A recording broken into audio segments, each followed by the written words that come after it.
అపురూపంగా తినే దేని గురించైనా ఆశాంతం తెలుసుకొని తినడంలోనే అసలు మజా ఉంది. అలాంటి వాటిలో బిర్యానీ అనేది మన జనాలకు మహాప్రసాదం. ఆ మాటకొస్తే బిర్యానీ అనే పేరు వినగానే టక్కున హైదరాబాద్ అనే పేరు గుర్తుకొస్తుంది. దేశవ్యాప్తంగా మాత్రమే కాదు, ప్రపంచవ్యాప్తంగా కూడా హైదరాబాద్ బిర్యానీకి ఓ బ్రాండ్ ఉంది.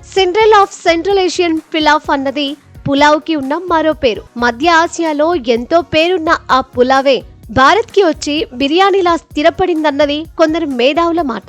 కానీ పులావ్ ఎక్కడైనా పులావే, బిర్యానీ ఎక్కడైనా బిర్యానీనే. రెండు వేరు విభాగాలకు చెందిన వంటకాలు. ఆ రెండింటిని ముడిపెట్టడానికి ఏమాత్రం వీల్లేదు. బిర్యానీ అన్న పదం బిర్యానీ అనే పర్షియన్ పదం నుంచి పుట్టింది. అందుకే బిర్యానీ ఇరాన్ లో పుట్టలేదన్న వివాదం వినిపిస్తూనే ఉంటుంది. ఇరాన్ లో దమ్ బిర్యానీది ఘనమైన చరిత్ర. ఓ కుండలో మాంసాన్ని వేసి సన్నని మంటపైన చాలాసేపు దాన్ని ఉడికించి ఆ మాంసంలోని సహజ సిద్ధ రసాలు నేరుగా అన్నంలోకి ఊరేలా చేసి ఆ పైన సుగంధ ద్రవ్యాలు జోడించి బిర్యానీ తయారు చేయడం అక్కడ ఆనవాయితీ.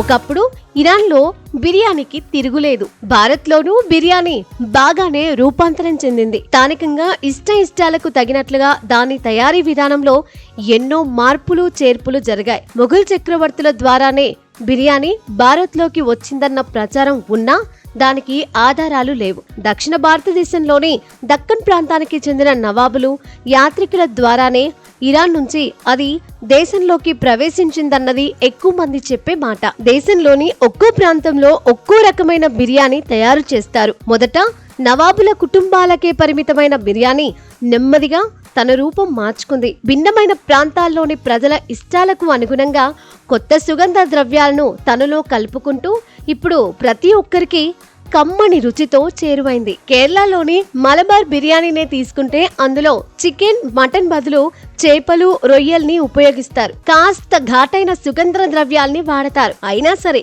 రుచిలో అది హైదరాబాదీ బిర్యానీనే తలపిస్తుంది. పశ్చిమ బెంగాల్లో డకాయ్ బిర్యానీ కూడా చాలా ఫేమస్. ఒకప్పుడు బెంగాల్లోని పాలించిన మొఘల్ నవాబుల ద్వారా ఇది ఆ రాష్ట్రంలోకి ప్రవేశించిందంటారు. దేశంలో అనేక ప్రాంతంలోని బిర్యానీల్లో ఇలాంటి తేడాలు కనిపిస్తాయి. కానీ వీటన్నింటికి మాతృగా ఇరాన్ లోనే ప్రాణం పోసుకుంది. ఇప్పటికీ భోపాల్లో శ్రేష్టమైన ఆఫ్ఘనీ బిర్యానీ దొరుకుతుంది. ఒకప్పుడు భారత్ సహా ఆసియాలోని అనేక ప్రాంతాలను పాలించిన అహ్మద్ షా అబ్దాలీ అనే ఆఫ్ఘన్ యోధుడి కారణంగా ఆ బిర్యానీ భోపాల్లో స్థిరపడింది. భారత్ లోకి ప్రవేశించాక స్థానిక అభిరుచులకు తగ్గట్టుగా బిర్యానీ రుచి మారింది. ఉత్తరప్రదేశ్ లోని మొరదాబాదీ బిర్యానీది ఘనమైన చరిత్రే. ఢిల్లీలో దొరికే బిర్యానీల్లో ఎక్కువగా మొరదాబాదీ బిర్యానీ ప్రభావమే కనిపిస్తుంది. రాజస్థాన్ లోని అజ్మీరీ బిర్యానీకి ఓ ప్రత్యేకత ఉంది. స్థానికుల ఇష్టాలకు అనుగుణంగా తయారీ విధానంలో మార్పులు చేసి అక్కడి గరీబ్ నవాజ్ కి దర్గా బయట యాత్రికులకు నిత్యం బిర్యానీని పంచుతూ ఉంటారు. అసలైన బిర్యానీకి దానికి కాస్త తేడా ఉన్నా రుచిలో దాని ప్రత్యేకత దానిదే. సన్నని బియ్యంతో వండినా రంగు కూడా బిర్యానీకి దగ్గరగా ఉన్నట్లు అనిపించినా రుచిలో మాత్రం రోడ్డు పక్కన దొరికే బిర్యానీకి, అసలు సిసలు బిర్యానీకి ఏ మాత్రం పొంతన ఉండదు. విలాసవంతమైన హోటళ్లు, పేరున్న రెస్టారెంట్లలోనూ అసలైన ఇరానీ శైలిలో బిర్యానీ వండే విధానం తగ్గిపోతోంది. ఎవరికి వారు సులువైన మార్గంలో బిర్యానీని వండే పద్ధతిని కనిపెడుతున్నారు. ఎక్కడ పుడితేనే, ఎలా వండితేనే, ఎలా మారితేనే బిర్యానీ పేరు చెప్పగానే ప్రపంచానికి భారత్ గుర్తొస్తుంది. భారతీయులకు హైదరాబాద్ గుర్తొస్తుంది.